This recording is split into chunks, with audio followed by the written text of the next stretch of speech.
এক সাহাবী বললেন, বুখারীর বর্ণনা, মান আহাক্কু বিহুসনি সাহাবাতি ইয়া রাসূলুল্লাহ, সবচেয়ে বেশি ভালো আচরণ কার সাথে করব?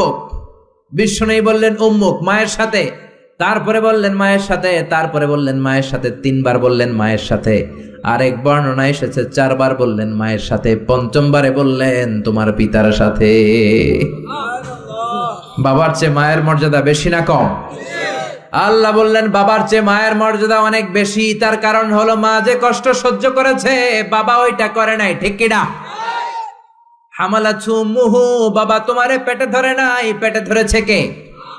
2 নম্বরে বললেন ওয়াহানান আলা ওয়াহান, বোঝার পরের বোঝা, যন্ত্রণার পরের যন্ত্রণা 10 মাস 10 দিন বাবা সহ্য করে নাই, করেছে কে? 3 নম্বরে বললেন ওয়াফিসালুহু ফি আমাইন, 2 বছর বাবা দুধ খাওয়ায় নাই, দুধ খাওয়ালো কে? 2 বছর আপনি দুধ খাইছেন, তার মানে কত লিটার দুধ আপনি খেয়েছেন, কত গ্যালন, কত গ্লাস দুধ আপনি খেয়েছেন, কোনো হিসাব আছে?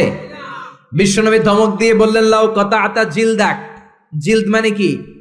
চামড়া। লাউ কাতাআতা জিলদাক, তোমার চামড়াগুলো কেটে রোদে শুকিয়ে যদি মায়ের পায়ের 2টা জুতা বানিয়ে দাও, ওই যে ছোট্টবেলায় 1 ঢোক দুধ তুমি খেয়েছিলা, ওই একটা ঢোক দুধের শোধ আদায় হবে নাকি?